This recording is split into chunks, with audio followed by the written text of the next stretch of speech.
Hello, party people! This is the Game Informer Show special E3 edition. This is day 3 of the show. We'll be recapping days 3 and 4.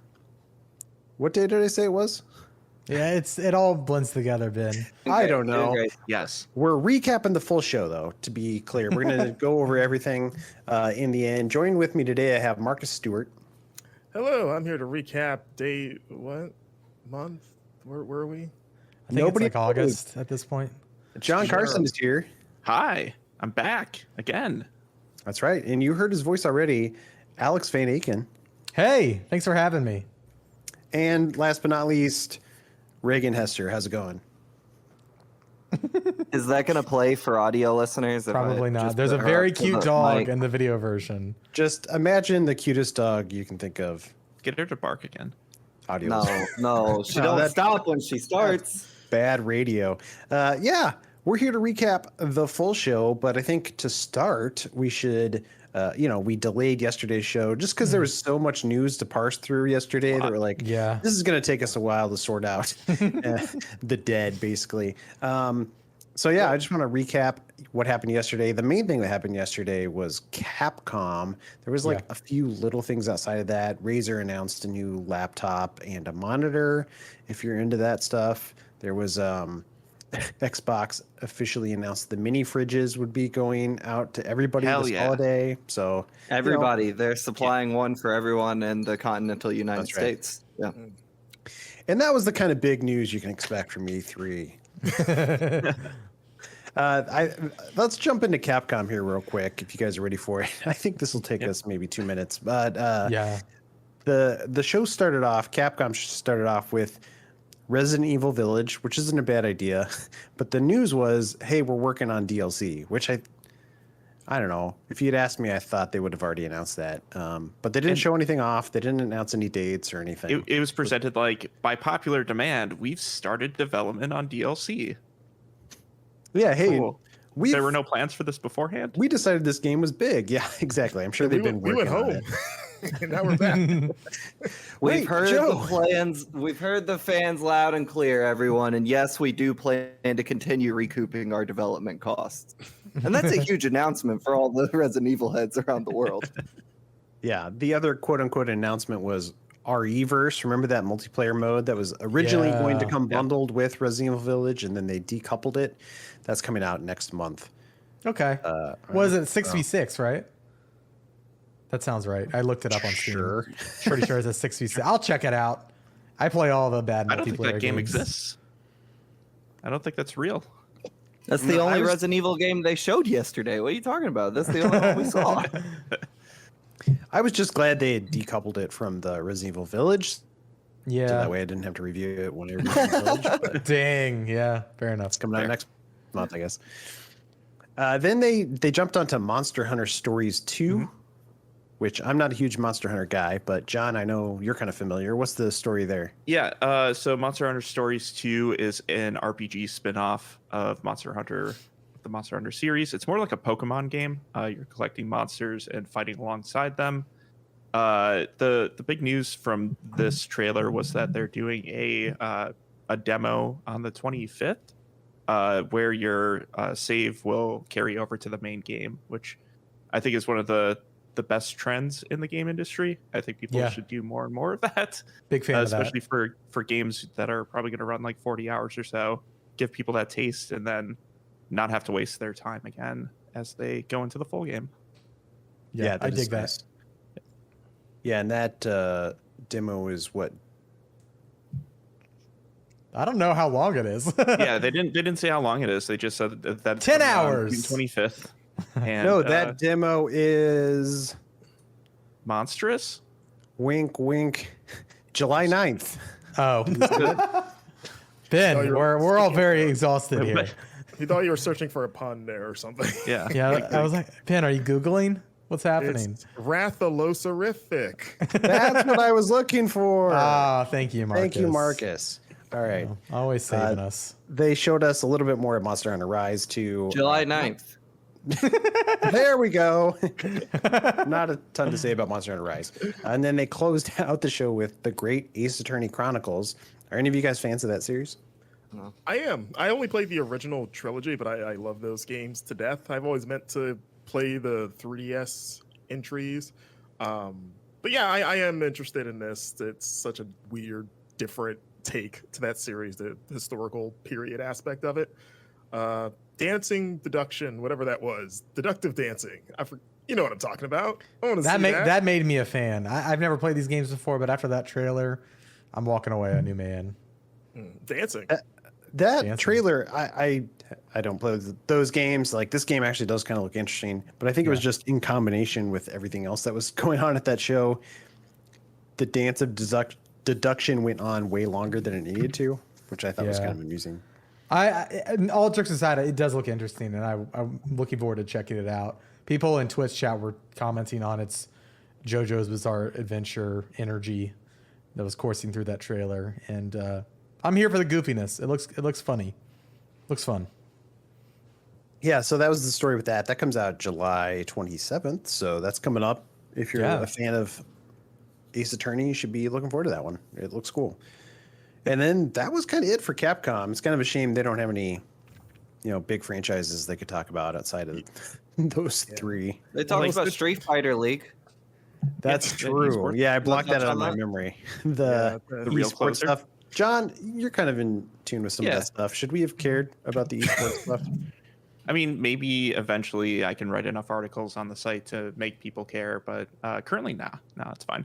I like that post-COVID Capcom is still going to be caring about its competitive Street Fighter leagues, and I think that's probably good for those who are competing in it or who have in the past.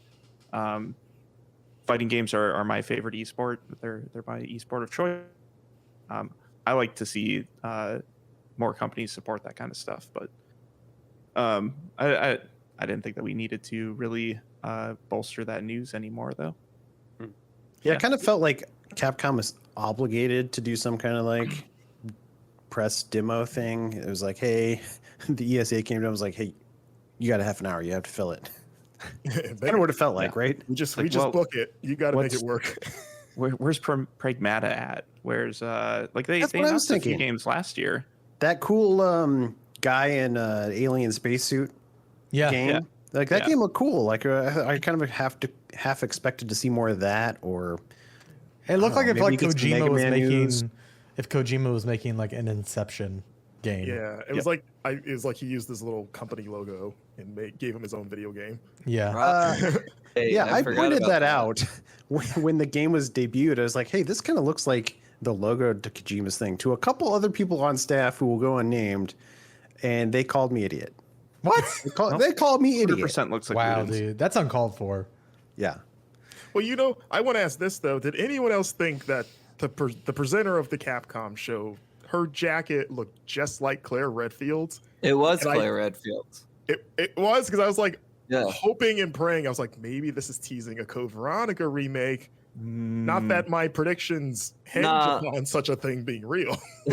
Throughout the years, Capcom, weirdly enough, has sold numerous leather jackets from the Resident Evil games. So I assume it's just one of those. They're always astronomically expensive. That was the most interesting thing in the stream, was speculating why she was wearing that jacket. Most interesting thing was her jacket, I think. Yeah. And Wings of Chaos. That was we had a. If you're watching the stream, it quickly devolved into memes. So we had to entertain ourselves. It turned out. Well, and that was basically E3 day 3, everyone. So you're caught up to speed. So if you slept through the day, you didn't miss a ton.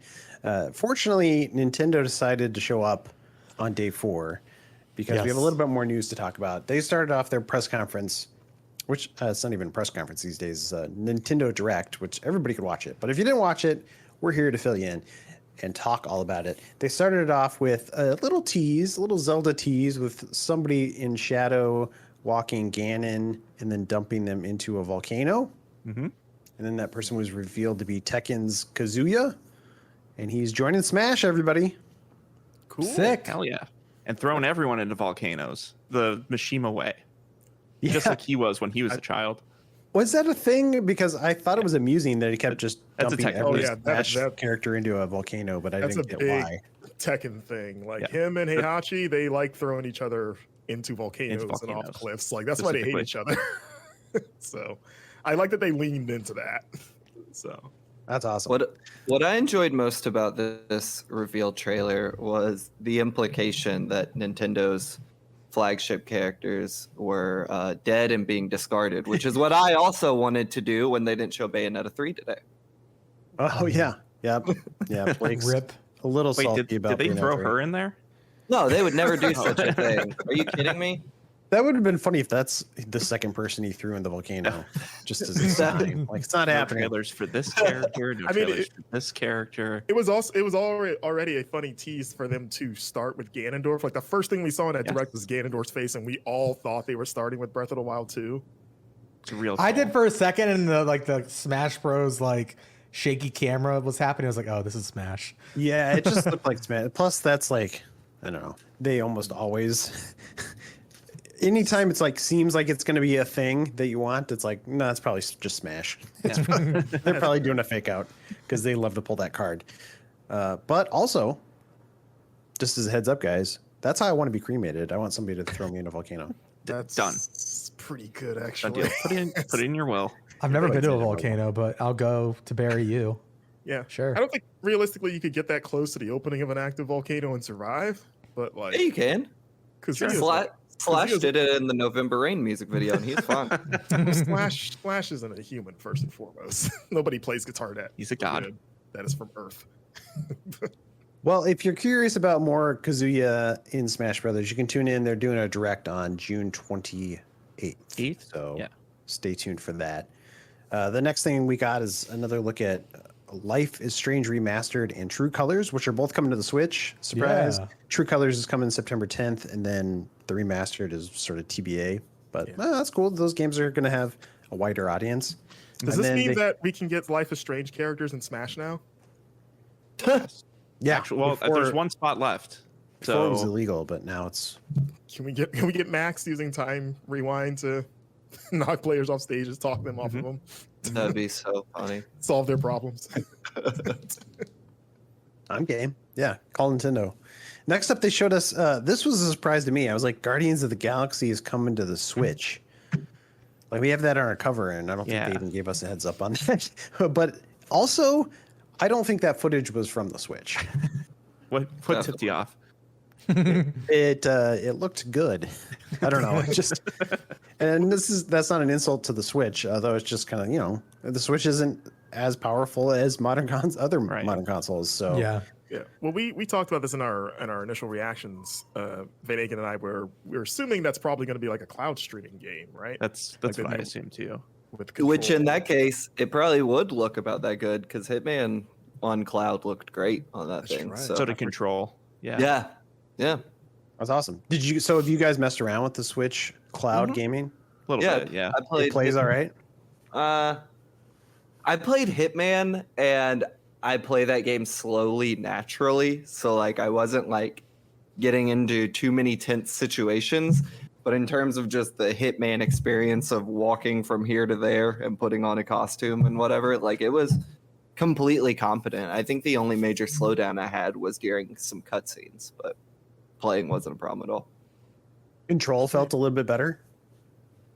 It felt all right. I mean, obviously, as a shooter, you need to be a little bit.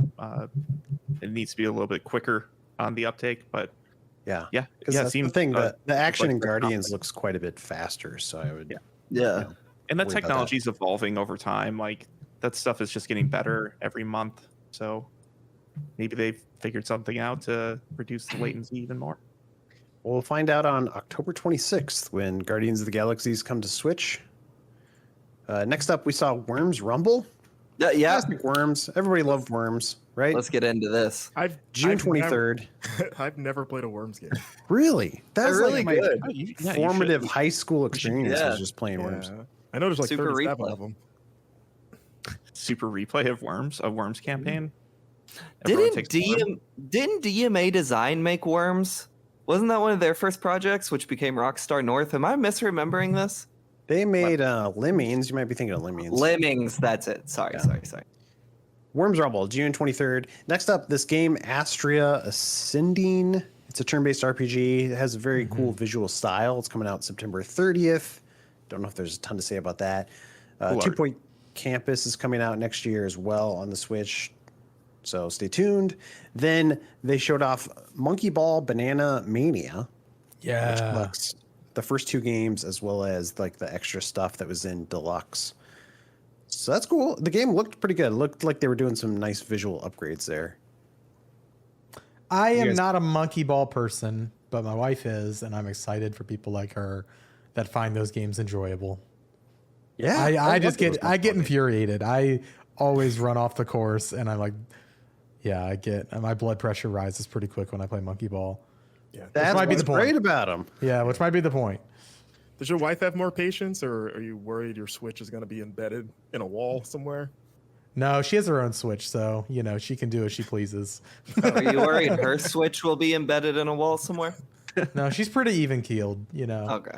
She's I think she'll be okay. Hopefully, Just make sure she wears. but I'm gonna stay away. I'm gonna stay away. Next up, we got a peek at Mario Party Superstars. It's sort of I got the impression it was like a greatest hits. They're collecting like 5 different boards from the N64 games and then like 100 different mini games into this sort of remixed collection. Yeah. Comes out October 29th. You guys Mario Party fans? No. Oh yeah. Nope. Sometimes. No. Wow, these people are lame. Blake, why do you not like parties? What's going on? I generally only like and play good games. So this one kind of misses the mark there, It's My You take should is, check out Bayonetta 3 sometime. Oh, wait a second, dude. Whoa. That's allergy. I'm with you, Blake. I've never been a huge Mario Party guy. I think the games are kind of BS, especially the older ones. I usually play them out of like almost peer pressure of like, well, I'm at a party and everyone wants to play, and they are like, Poo on you, party poopers. We need one more person. So I will say though, what was the last Mario Party? The Switch one? I forget the name. Super Mario Party. Super. Yeah. The Wrath game is actually legitimately pretty all right. I just don't know what parties y'all are going to where they're playing Mario Party. Like, I'm a grown man. We have real parties. You go to a party, your friends bring out the skillet mini game and Super Mario Party where you're like flipping steaks and stuff. It's a great time. What are you talking about? It's a great time, my guy. I'm a grown man and I'm willing to admit that Mario Party is fun. Come on. Yeah.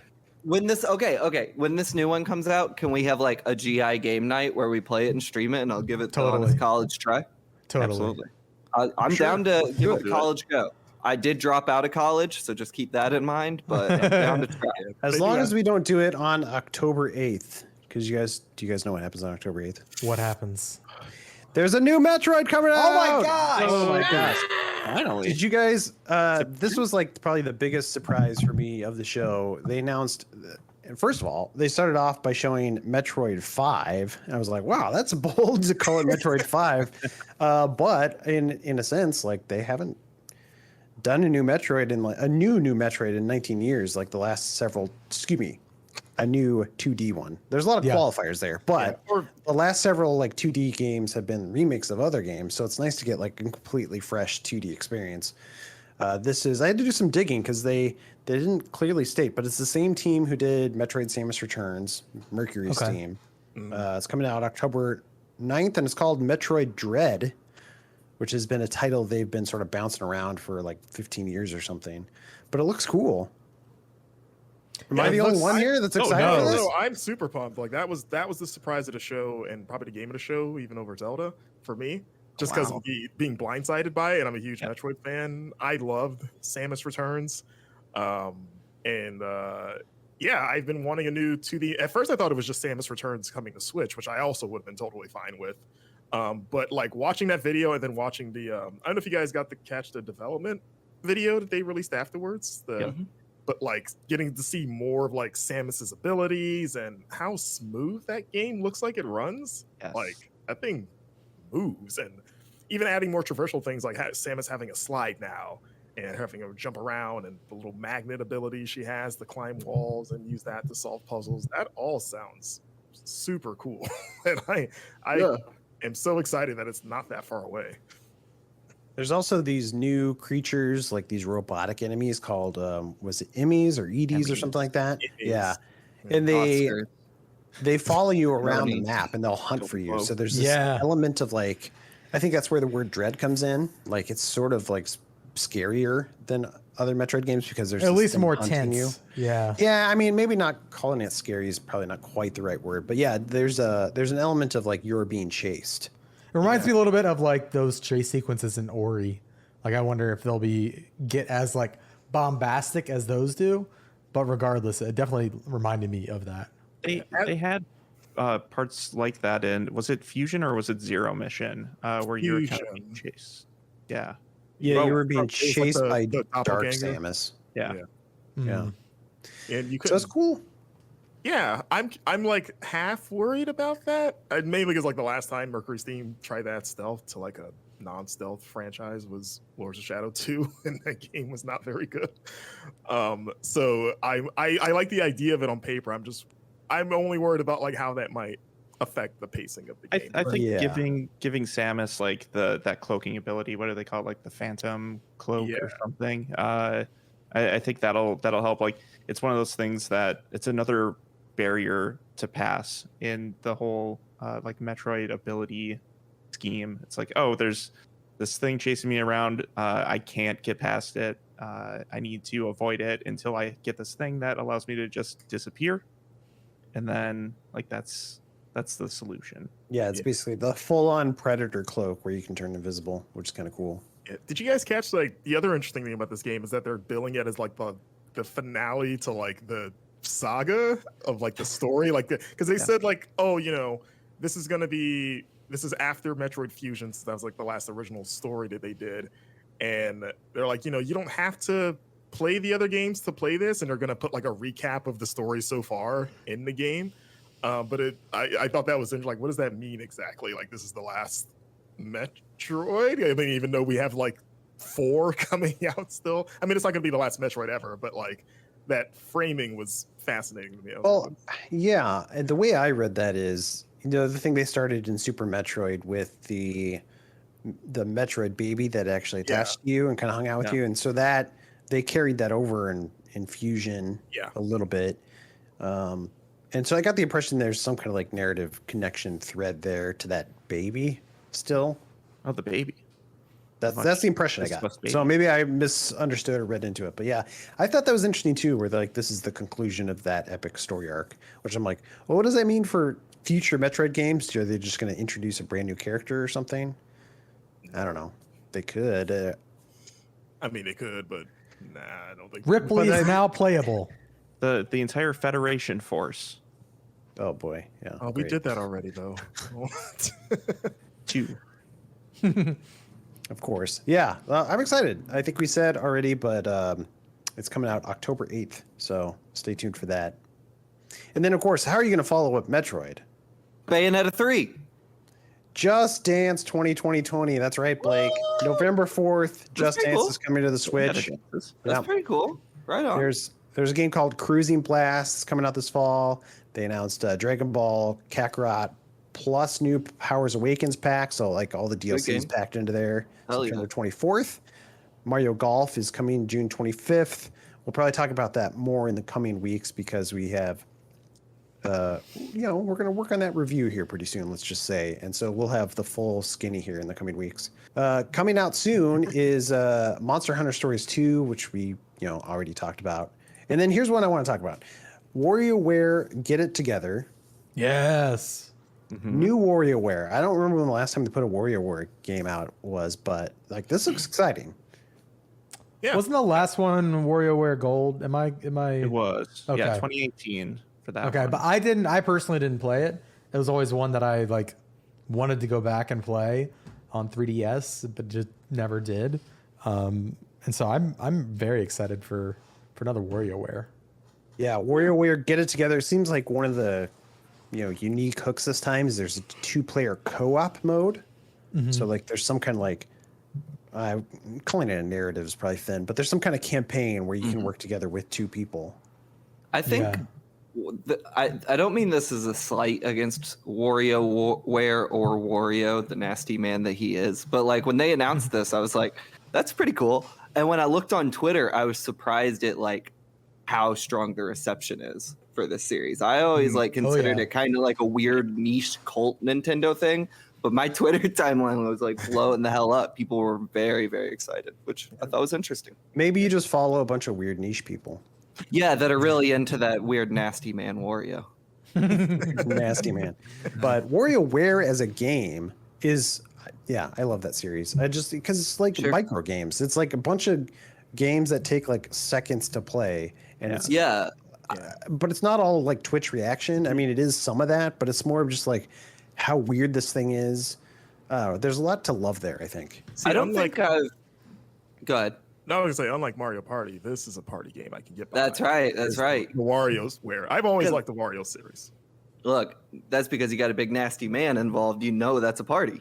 Yeah, Mario. If you don't like me at my Mario Party, you don't deserve me at my WarioWare. I don't think I've ever actually played a WarioWare game, so I played the GameCube one recently. Like it's one of those Extra Life games that my crew and I always played. So I think like bite-sized, truncated little mini games, and that's the whole game. Like that sounds very appealing to me right now. So I think I'll probably give this one a shot.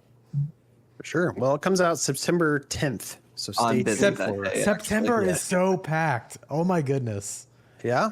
I mean, it's nice actually, because I spent half the year thinking like, what's coming out this fall? Are we gonna have fall? Because with the pandemic, we're like, did games get canceled or delayed past the fall? But yeah, it's nice to see that stuff's shaping up here.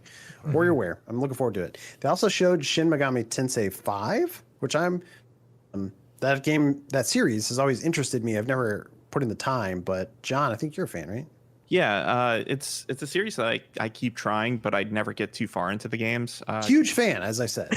Huge fan. No, I really like what they're doing in there. But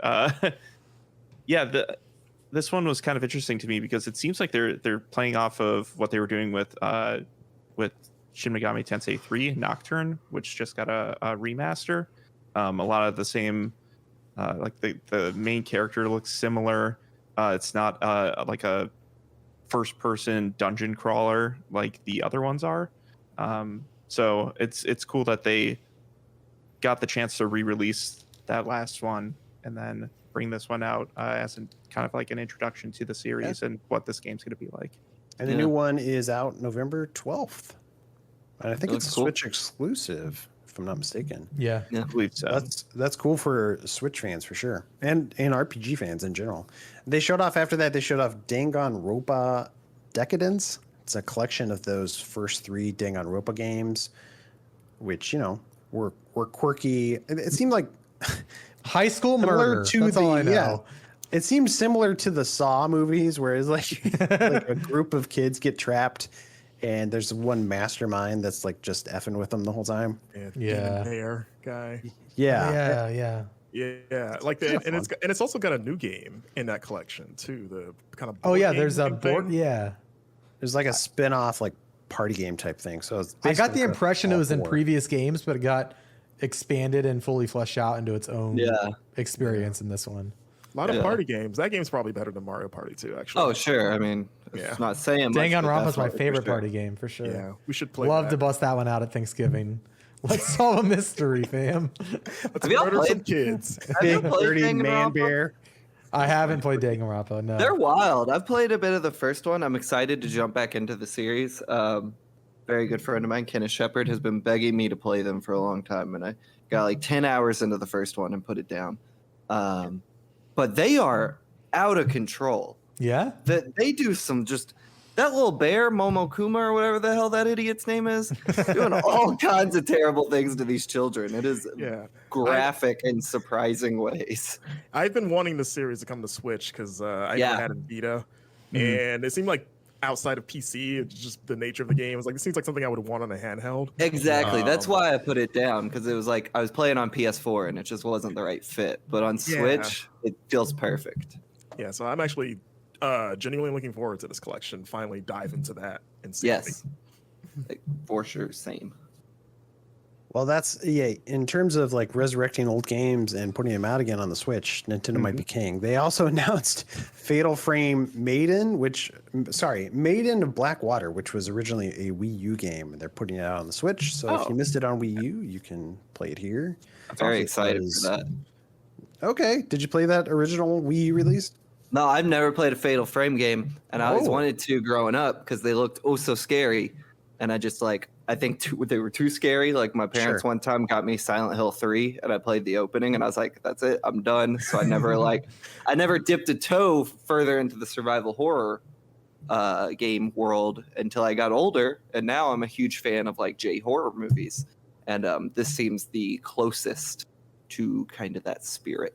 You should go check out those original. I think they were on PS2. The original Fatal Frames, like 1 and 2. Those games were really great. Yeah. Not to bring down the Fatal. Wasn't that Wii U game bad? Hey, Blake, you want to plug your ears for a second? That's the only thing I remember from it. It was like, didn't people not like that game? Or yeah, Marcus, it was super bad. Don't tell Blake though. All right, Blake, you can come back. Yeah, I'm really excited for it. It looks great. Yeah.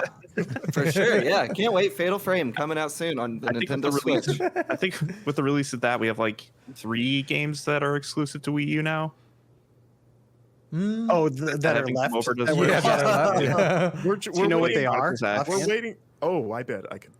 Devil's Third, because that was one of the last ones. Yeah. Rodeo the Sky. What was that? That weird RPG, Rodeo. I just ordered Rodeo Drive copies of that. Yeah, Rodeo the Sky Knight or the Sky Soldier. Like it's like worth actually. But like, that's also on money now. 3DS. And yeah, I guess that's true. It's a weird situation with that one. And then Xenoblade Chronicles. Yeah, Xenoblade Chronicles X. Which that's got to be coming, right? Yeah, I'm kind of surprised that hasn't happened yet. Yeah, Devil's Third as well, for sure. Yeah, that's the one we want most. Yeah, that's what I'm saying. And that's definitely going to come to Switch at some point. Yeah, he needs to hang out with Chaos Guy, that sunglasses dude. Oh, Jack. Just a matter of time. A couple of other things that we can go through quick here is Doom Eternal, the DLC Ancient Eternals Part 1 comes out today, actually, the day we're recording this.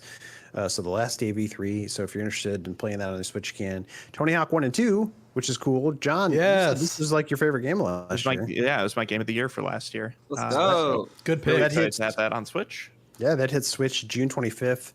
Strange Brigade, which I'm not super familiar with. It's like a third-person shooter game. Yeah, it's like a co-op shooter. Yeah. Yeah, I heard it was okay. Yeah, I heard good things about it. I always meant to play it because it was on Game Pass for a while. Yeah. We already talked about Mario Rabbids Sparks of War. I think the game looks great. Obviously, got another look at it, so I can't wait to play it next year. And then we should spend some time on this one. They announced Advance Wars 1 and 2, basically the Reboot Camp edition. They're remastered editions of 1 and 2, which I believe were DS games. Game Boy Advance. Yeah, GA. Were they really that old? Yeah. Jeez. Yeah. The only one that was on DS, I think, was Dual Strike. Dual Strike. And was there a second one on there? There was Battalion Wars on GameCube, which was like a spinoff. I remember Dual Strikes. Everyone loves that one. Yeah. There was like a really another dark one, I feel like, after that.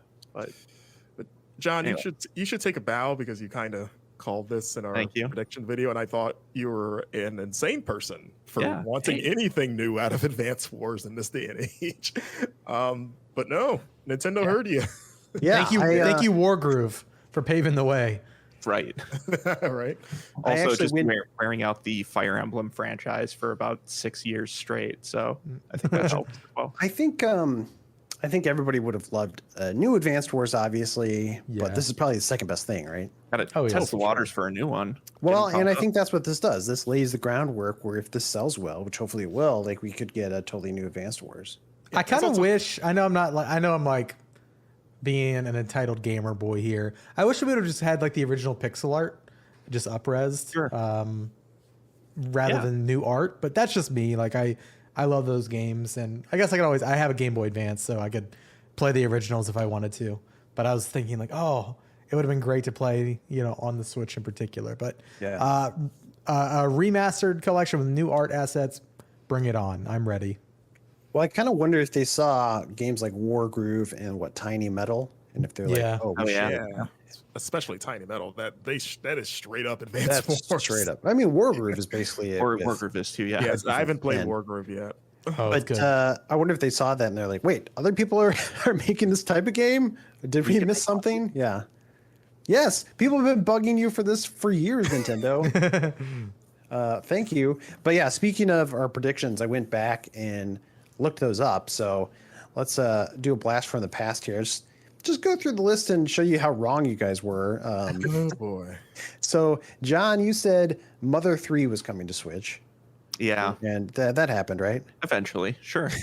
Liana said that the Legend of Zelda Breath of the Wild 2, we were going to see that again, but that it would also be running on the new Switch Pro system. Mhm. So I don't know. Does she get a point for that? Feels like maybe a half Half a point. point.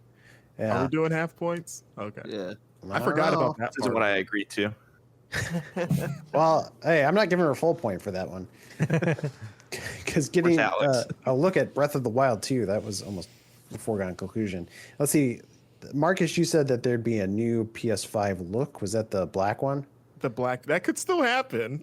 Well, It could I don't happen. know. at Count one of down these- the hours here, I man. think we were Other- counting that as a summer well, Games if we're Fest talking about thing. E3 proper, but like I did say Summer Games Fest because they were never gonna do anything at E3 because they said that, but they were listed as a partner for Summer Games Fest, which is going on till July, so it could Okay. still Oh, happen. yeah, okay. I don't know, man. I guess then Alex, his prediction needs a caveat because he said Last of Us Part 2 multiplayer would be shown. Which I don't know why you guys bothered with anything Sony related. Honestly.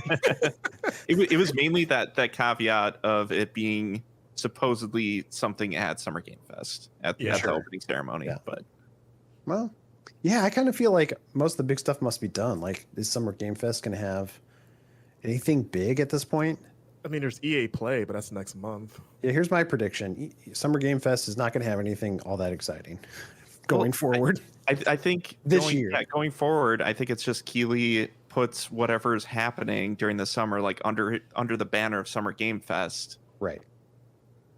So, like a leech, he's just attaching himself to other people's announcements. Yeah, pretty Okay. much. I'm a more flattering Heard it here animal. Yeah, jeez. I love you, Jeff Keighley. Yeah. Or maybe like a remora or something. like some kind of tick or like a Oh vampire. my god. Some sort of parasitic, Yeah. Oh man. Pond scum or something. Just Okay. something that's- We love you, Jeff Keighley. Did you all go over my predictions? I had a few. you were not a part of that. Oh, okay. I mean, I just. Is this a joke? Do you have a No, prediction? What's Yeah, your well, prediction? I think I said Doom Ancient Gods would come to Switch day and date of the Nintendo Direct presentations. You nailed that one. Yeah. that's Yeah. the point. Fair, you for did. me. All right, and the Great- winner great is job, Blake. Yeah. Here, I'll just go Great. through the rest of the predictions quick and we'll tally them up. Let's see. Xbox Sega partnership. John, you said there was some kind of Xbox Sega partnership. What was that? I mean, again? I meant like outside of Yakuza, and we got a Yakuza, so I'd say that's not a point for me. Noble. Okay. Interesting. Okay. Yeah. Let's see. Liana said that there'd be some Sunset Overdrive news. I think coming to Xbox was the idea there. Or PlayStation. Coming to Or, PlayStation. sorry, PlayStation. Hey, surprise! It's coming to Xbox. Game of Sargon. Yeah, coming to PlayStation. Marcus, you said that Senua's Saga, basically Hellblade 2, would be coming out. Nothing there. Yeah, I'm most surprised that didn't happen. Actually. Yeah. Yeah. Yeah.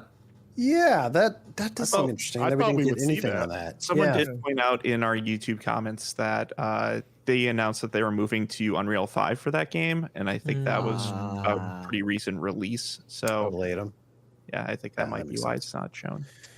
Alex said there'd be a new Playdead game, which, he got close with Somerville because it's a game from the Playdead creator. But it's not Play Dead. It's not actually Playdead, so I don't think we can count that. John, you said NetherRealm would show off a new game, possibly Marvel Yeah. game, which did not happen. Nope. Leanna said there'd be Elder Scrolls 6 showing off, which seems wild in my mind that she made that prediction. I think she was arguing that because it was mentioned that it counts, which Alex and I were debating if that means anything or like. Yeah. Marcus, you said Code Veronica remake would happen. Sorry, it did not. Claire Redfield was there. That's right. It was close enough. The real life one. Alex said that there'd be a new Smash Brothers character. Was that all there was to it? That's all I have in my notes. He said it was going to be Jonesy from Fortnite. Yeah, he Yeah, said it was Jonesy that was it. specifically. Yeah. Okay, specifically had to be that. So Yeah. that's not correct at all. John, you said there'd be a Project Triangle strategy announcement. Oh, wow. Yeah, nothing. Sorry. You also said, and here's where you got a point though. You said something Advanced Wars. You said Yeah. there'd be a new Advanced Yeah. Wars. Were you that specific? So I said that Intelligent Systems would be working on an Advanced Wars, and I thought maybe it would be in the vein of like a Fire Emblem Three Houses, but I guess it's up to other people on this one to give Yeah, me the pretty or not. specific there. Oh, I You're the forgot closest. You're the closest to a point so far. I forgot about the Fire Emblem. Yeah. slant to that. That's a big part of it. Yeah, Leanna said that there'd be a Final Fantasy Remake 2 shown. That did not happen. She also said that there'd be a new Fable gameplay, which didn't happen. Marcus, you said that I'm bummed about Kojima that. would take the Xbox stage to show something off, which he did show up during Summer Game Fest, but he didn't really say much. But Yeah, well, but no, that's not he the Xbox. also announced a PlayStation 5 game specifically. Well, I didn't That's say what true. he would. I didn't say what he would be doing there to announce. I just said he would show his face at Xbox if he was And gonna announce a appear. PS5 game. Yeah, I was wise. I even said like I'm not even gonna predict what he would announce, but he will. If he's gonna show his face anywhere, it'll be Xbox. Yeah, that was a bold prediction to say He's an announce a enigma. PlayStation 5 game during the Xbox showcase. Marcus, you also said Avowed would have a full reveal. It was not shown. Let's see. Alex said Back for Blood beta He got and that. alpha announcement. Which He basically knew that. did he know that was happening? Because I feel No. like I knew that was happening ahead of time. He But argues no, and he said he has evidence. okay, He I said think some people on staff had advanced knowledge of that. So I'm I don't gonna think he did. take him he at his word didn't. that he did. Yeah, it. Bottle, so me and Liana challenged him. He said we can check his emails. He has compiled evidence. The that he- emails. Oh no. Okay. his emails. Don't believe And then him. Alex's final one was BioShock. The new BioShock would be revealed, which also didn't happen. So Mm-hmm. Man, we I don't know. It's between Atomic Alex Heart. and John, I guess, right? We're On a who bunch of wins? scrubs this year. Yeah. Who got the closest to a full point? I mean, Alex, really. I guess, Yeah. right? He was What the a only one that was on a weak prediction too. Back to Blood beta will be happening. Mine was a 3-point fadeaway. Just I predict that Nintendo is going to have a direct. That's my prediction next year. Yeah, John might have lost, but John lost in style. You know. Yeah. That's true. Yeah, you went out with a bold one, at least. I'll give you that Yeah. one. At least you got like partially right. Like all of mine, 100% wrong. Marcus, we still love you though.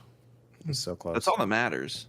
I would have said Splinter Cell if I was on the show, and so I'd be wrong. I just too. said Bayonetta 3. We know how that will happen. Worked out. Well, I mean, if you would have said it, maybe it would have happened. I mean, Don't do The that. magic to me. was there- the Don't magic do was that. there Don't for say me. that. Don't do that. You know. Isn't that the And- thing? What is that? The secret? You just got to write it down and put it out into the universe, and then it Law of becomes yeah, true. attraction. put it, I think that's Death Note. put it I'm on not your sure. vision board. Oh no. Oh, that I get those two confused a lot. Well, Don't kill Bayonetta 3. Okay, we should stop messing around because Nintendo did have like one more set of announcements regarding Zelda, and they actually said like, "Hey, here's our last announcement," and then it got to Zelda: Age of Calamity, and I was like, "No!" And I like grabbed my head. I was like, "No, don't do this, Nintendo! Don't end like this." But it turns out they were announcing a couple of Zelda things, and that was just the first mini. So they that had the big energy of when you go see like a really big band and they're like, "This is our last song," and it's like, "Shut up! Come on, just you're gonna come back out and do." I the have next a thing." story about that. Well, I'll tell it off. yeah, does it relate to video games in some ways? Or is No, it relates It was a Busta Guitar Rhymes. Hero concert. yeah. Yeah, so if you're a big fan of Age of Calamity, there is some DLC coming, so stay tuned for that. I think the Pulse of the Ancients is the first one, comes out June 18th. Then they showed off Skyward Sword, yada yada yada. Get to the goods. This the one thing that I did like they showed next was there's a Legend of Zelda Game & Watch, comes out November 12th for $50. It looks cool. It looks really cool, actually. I'm not even like a huge Game & Watch guy, but like I'm probably gonna buy this because it looks so cool. same. It includes the first two NES Zeldas and the Game Boy one, the original version. So Link's Awakening, the original version that was in black and white.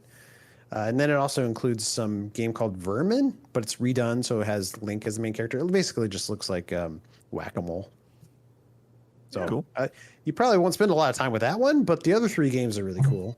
Yeah, You $50 can play them whenever isn't you want. bad for Yeah, for 3 awesome games and then For a piece of some hardware. side content. Yeah, just the cool handheld. Plus, it looks cool. Yeah. All right, and then finally they closed off the show. It wasn't like a big explosion of information, but We got a lot though. looking the new Breath of the Wild sequel. People are just calling it Breath of the Wild 2, but I don't think that's what it's going to be called. What'd you guys think of what you saw there? I got emotional, man. That Breath of the Wild, one of my favorite games ever. Depending on the day, it's probably my favorite game. But yeah, we got a lot of information jam-packed in that short amount. Number one, it looks like there might be some like lighting updates, at least to that engine or whatever they're, it looks better. And then we got like some new, I don't think they're Guardian abilities because I don't know if Guardians are going to play a role in this game, but it looks like Link's arm got Princess Mononoke and it's like decaying. And with that comes some new abilities. I think we saw like a glimpse. I could be wrong. I need to go back and look. I thought I saw a flamethrower at one point that he had. Yeah. I did. Yeah, I thought okay. that was on his other arm, though. But it was a gun. It wasn't Yeah. from his arm. Okay. It was like a dragon head Hey, gun thing that Yeah, it was Whatever. like an arms weapon. Link's wielding flames, baby. There was an ability where like he reverse melted to the floor and came up on the other side. But yeah, I'll shut up because there's a lot more info. No. I'll let Well, y'all take it away. What do you guys think about? Cause I rewatched the trailer a few more times since we did the reaction thing, and the one power where he looks like he can manipulate time, where he has like the giant like spiked ball coming towards him and he stops it and then sends it in reverse.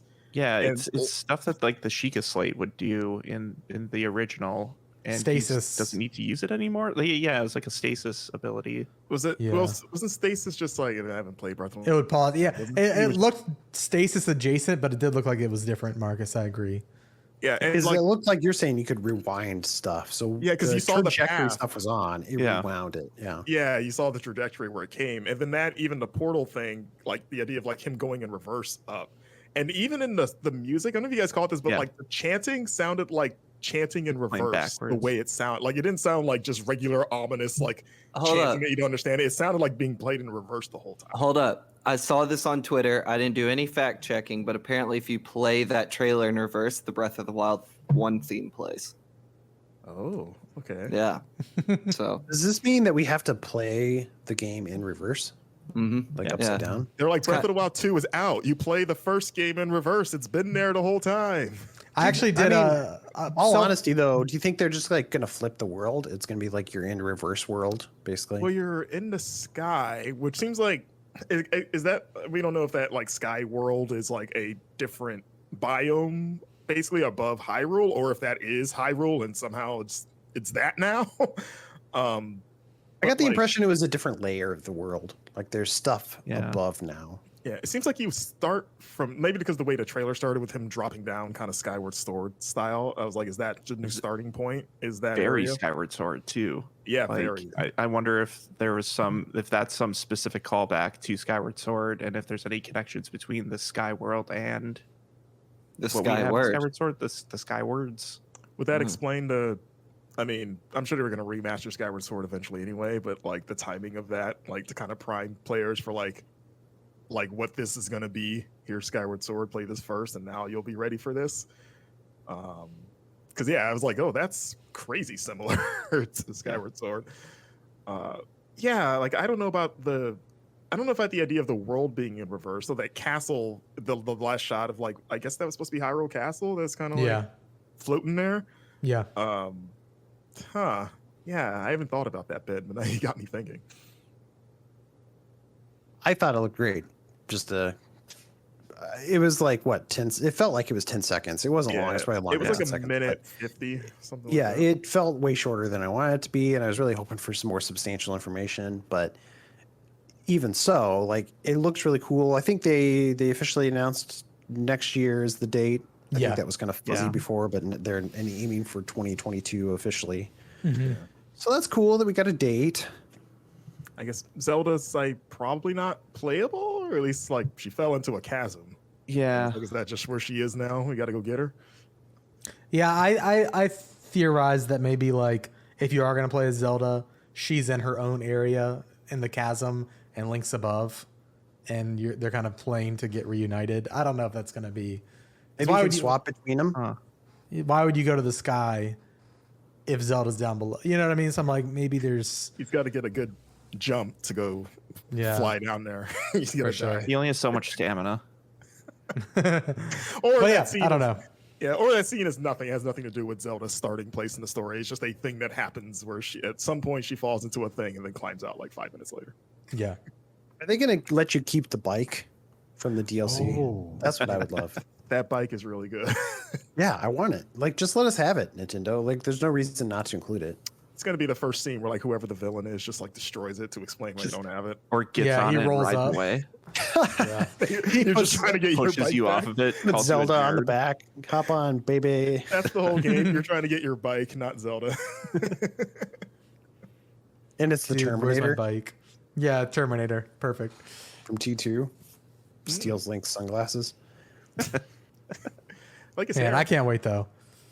Yeah. I mean, I there's a cannot ton wait. of speculation we could do at this point. I think we're working on a few stories online to maybe dive into that trailer a little bit more.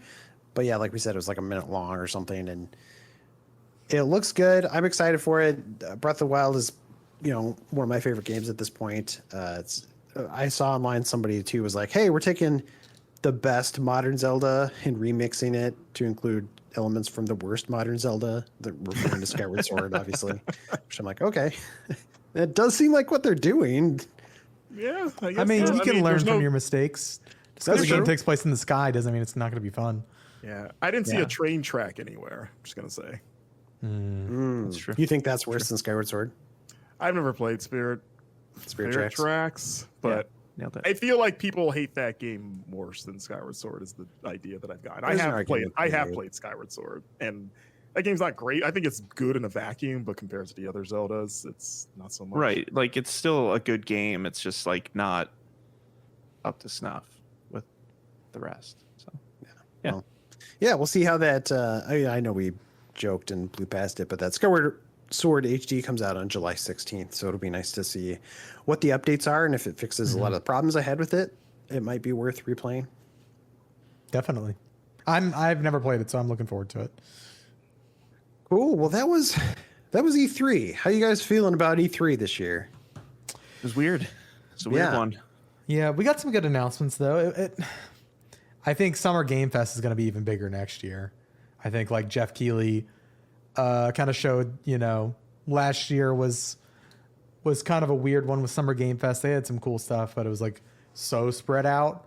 Whereas this, like having that kickoff event felt really nice, and he had such big announcements. Like Elden Ring was there. Like I feel like next year he's going to get a lot more buy-in from other publishers, and I think that'll kind of maybe carry the torch of E3, as well as like, of course, I'm sure other folks will be there next year too. But E3 itself, like the ESA, I don't know what they're doing. Their contributions to this year's event weren't great, Yeah, it feels like there's an element of quantity over quality overall. Like we said, Capcom. Like I don't know if the ESA told them like, hey, you guys got to put a thing on because we need stuff. But it's like they didn't need to have anything if that's all they were going to show. Gearbox, even though I haven't seen all the Gearbox, but I heard that was even worse in terms of what they showed. I'm sorry, Gearbox had a show? What? Yeah, Kevin Hart was there. Yeah. Oh. But, I think they Was he want everybody really? to forget about it. Yeah, it was basically Randy Pitchford walking around the set of Borderlands, talking about. but Okay. not actually showing you anything of stuff. Yeah. If you're gonna do that, show us like people in costume or something to make that Bring up the worthwhile. cosplayers. Even that you didn't get. So it was like, well, who was this for? Maybe it was a magic trick, and Kevin Hart actually wasn't there. Yeah, the magic trick was watch as I make your interest disappear. Yeah, no joke. But so it's Nice like trick. you don't need that. You don't need Capcom. I mean, Square at least had some stuff, just maybe not all of it landed. But it's like you could have like Verizon had a thing. It's like, do we really need to have all these shows that like Like Conk They had to- Media was they another had to one pay where for it there's somehow. yeah, Conk Media's was really bad too. Like nothing new there. So it's Yeah. like just shave all that stuff down and just have a more tightly focused like couple days of big stuff so that you don't leave people feeling maybe a bit disgruntled.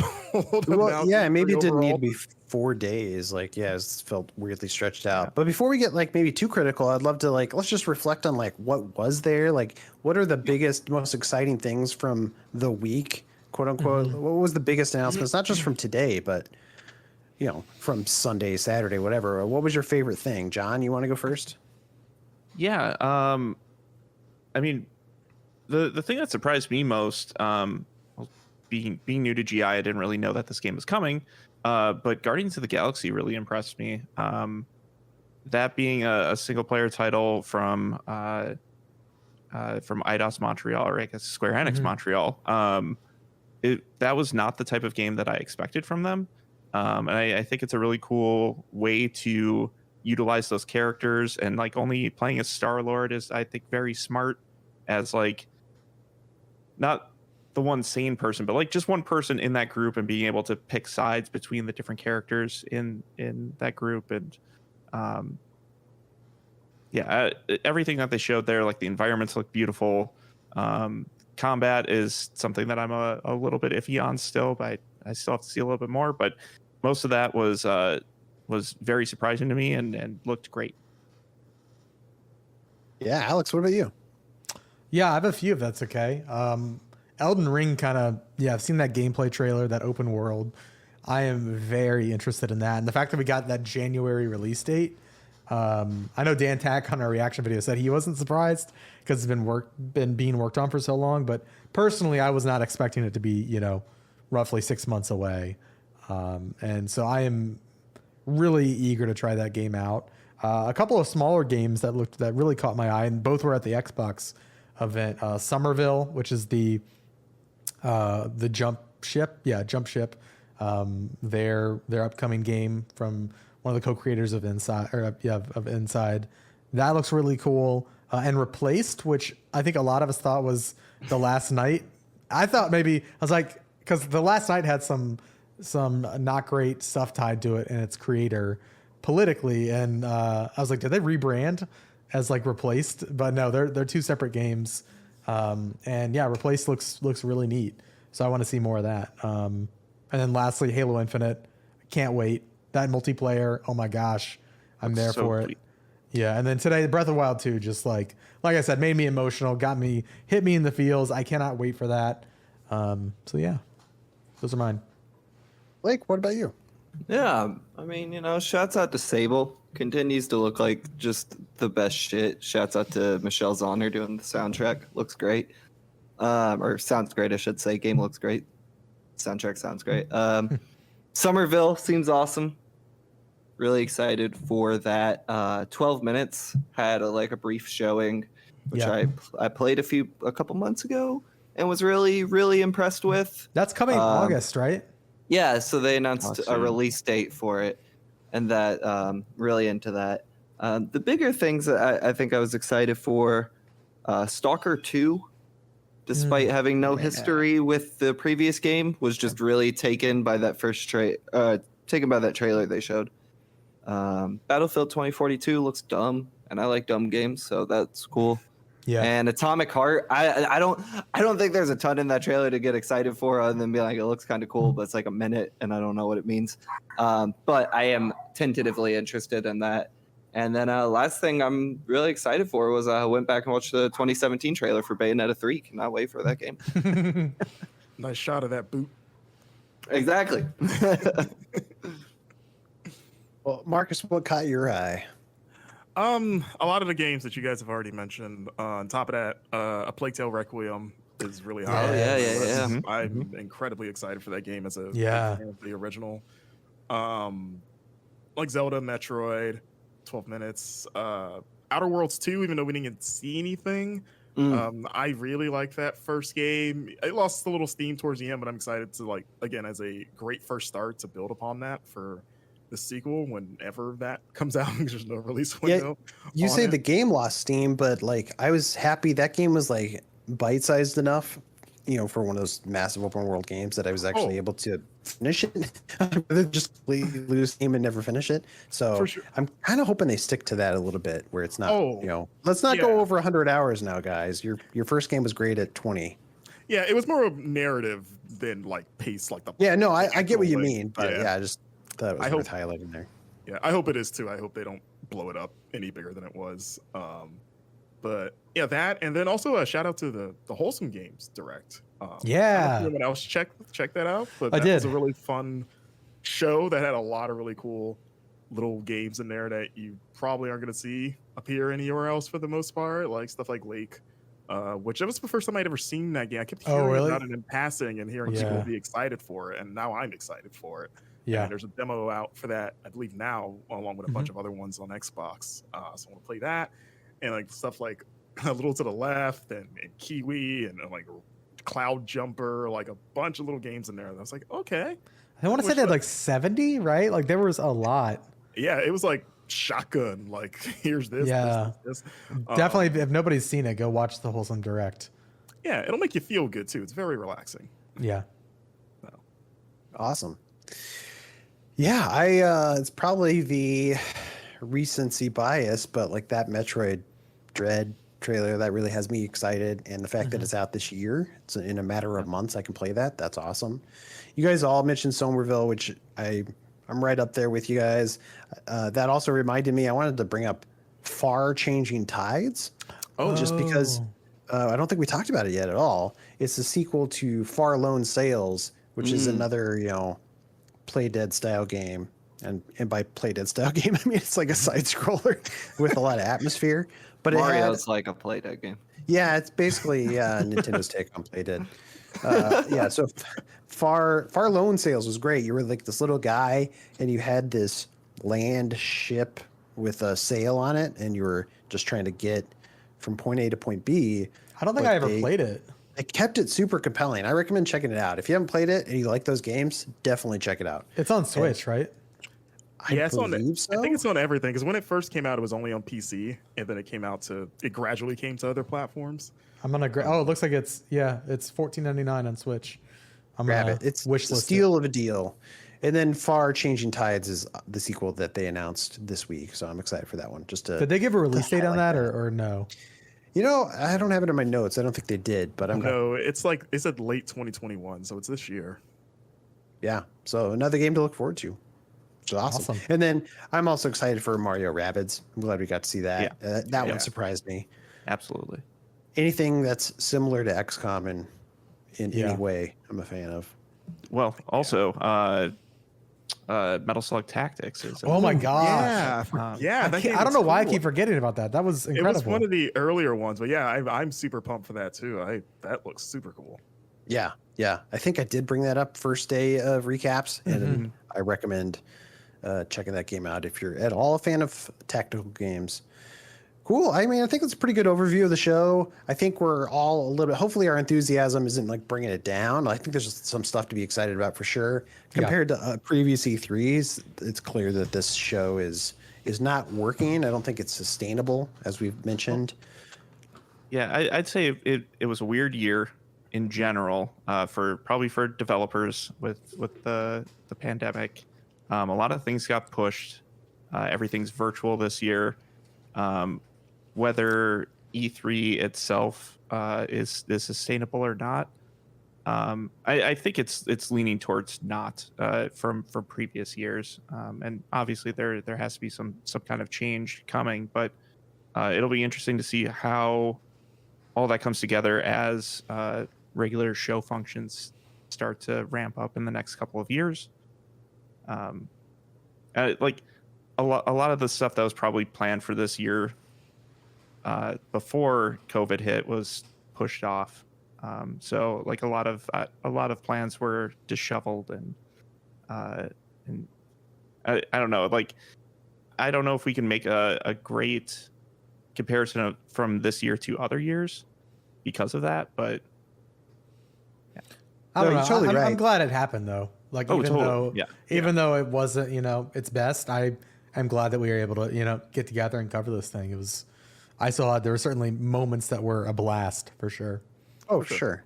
I think speaking broadly, I think there's value. I don't know if I'm probably preaching to the choir here, but I think there's value in having the ability to play demos and do interviews. So I think there's value in having an in-person show. Obviously, there's reasons that didn't happen. I'm not complaining about that, but I think there's still value in having some kind of physical show where people can do demos and talk to developers, because I think a lot of interesting news comes out of that. And I think it's great for the developers, honestly, to get their game out there.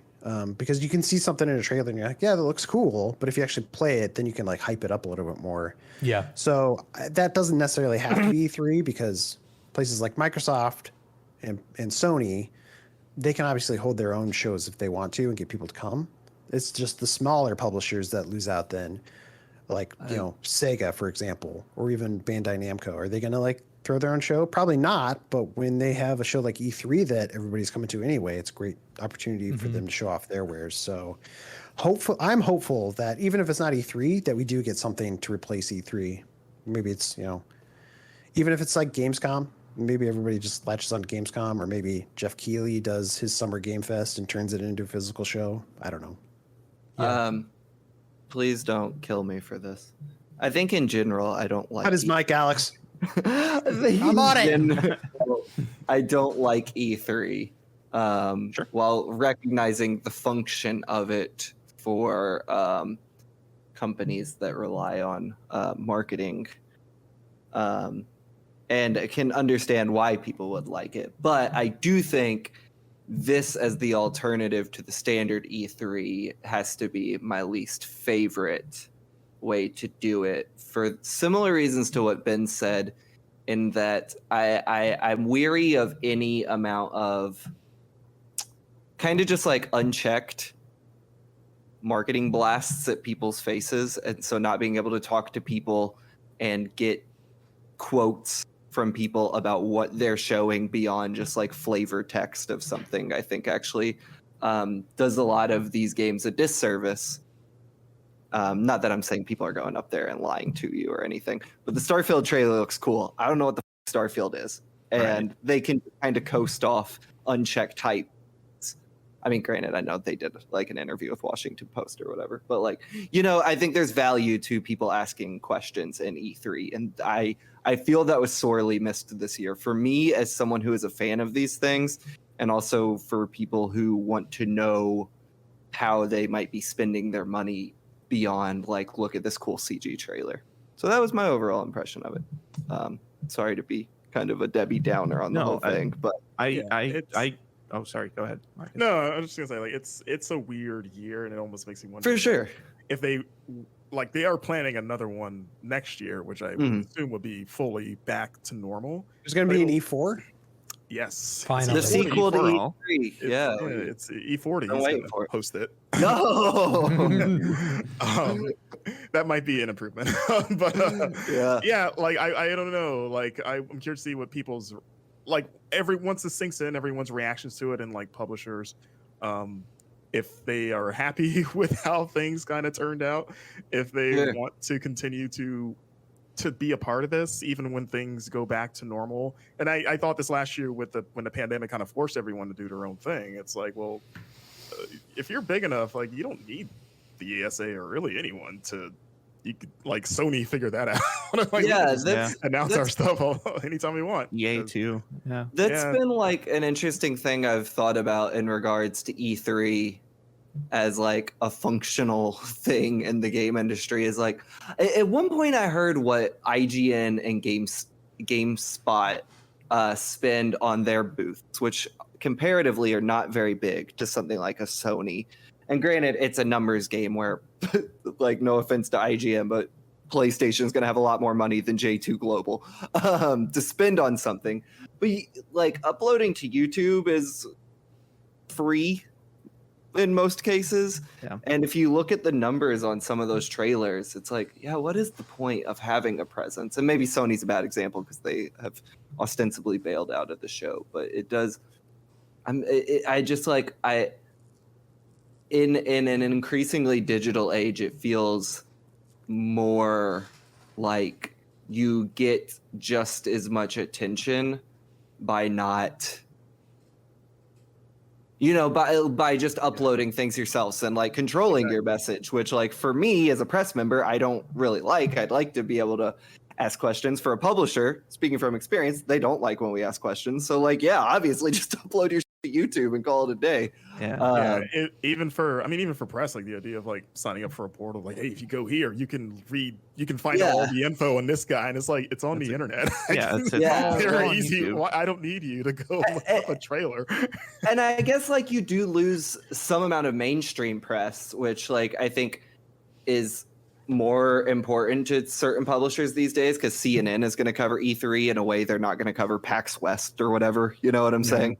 And that's usually important because like investors read CNN and they don't read Game Informer. So I understand like wanting to be there for that kind of networking and like rendezvousing with people. But I think at the end of the day, I hear what you're saying, Blake, and I agree with you by and large. I think publishers may not see a ton of value. Like they can control the message totally. Yeah. If they just do their own thing.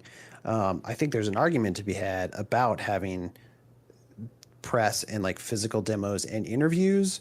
And obviously we're press, so we're biased on this. But I think the benefit is you have a lot of more diversity in the coverage. Like if you go look at the coverage this year, us, GameSpot, IGN, we're all covering the same trailers. So our coverage isn't that different. But in previous years, we've been able to talk to people. You can get quotes from things. You can see demos.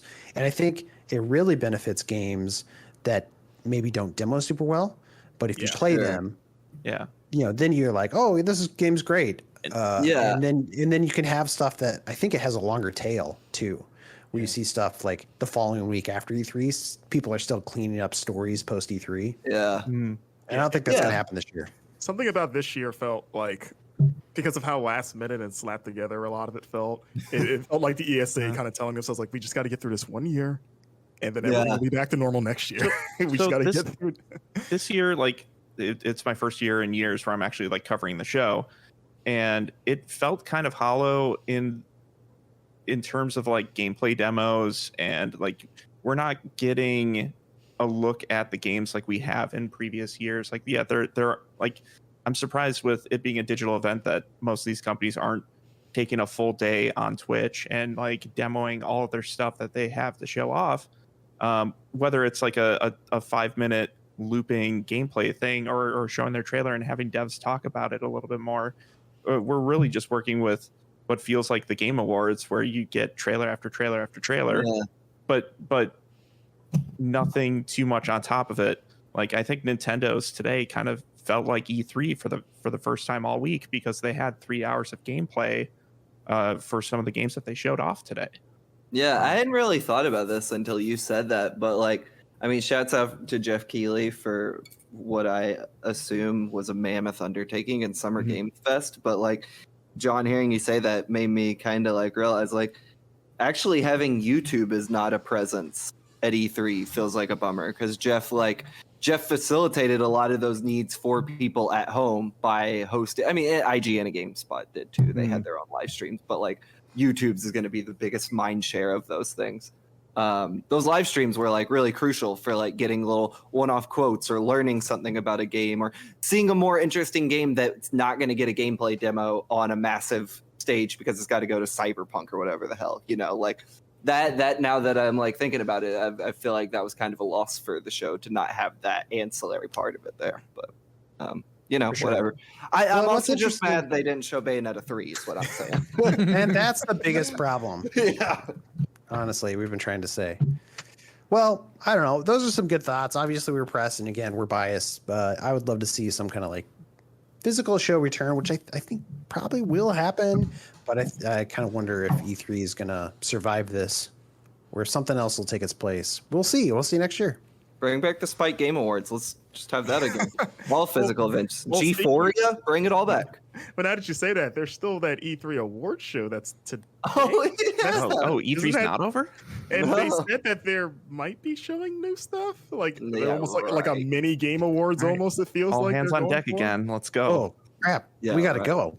Well, if that's where they show Bayonetta 3, I swear to God, I'm be so mad. Blake's making me edit so much had this to- episode. They got to talk. They're like, well, if Keeley got Elden Ring, we got to get Bayonetta. That'd be great. I'd be happy either way. I just wouldn't see it live because I ain't watching that. Come on now. I hate to break your heart, Blake. I don't think it's going to happen. Don't get What, your the hopes award up. show? They canceled it? Don't get your hopes up for Bayonetta. Is what I'm saying. Yeah, at least not right now. It's happening eventually, probably. We'll see. Hopefully. Yeah, that's E3. I think we're going to wrap it up for day 4 / E3 in general. Just as a heads up, too, there won't be a normal show on this Thursday just because we don't want to clog the feed. You got a lot of E3 content to Also, what are we digest. going to talk about? We've already been podcasting come the whole on. weekend. Give us Stranger a break. Paradise demo. Wow, But Against But we'll be chaos. back next week to talk to you about games some more. Thanks Perfect. for watching or listening to this episode of the GI Show where we break down E3. Please like and subscribe. Subscribe to the magazine and come back next week where we'll have another episode for you guys. Thanks, everyone. Game on.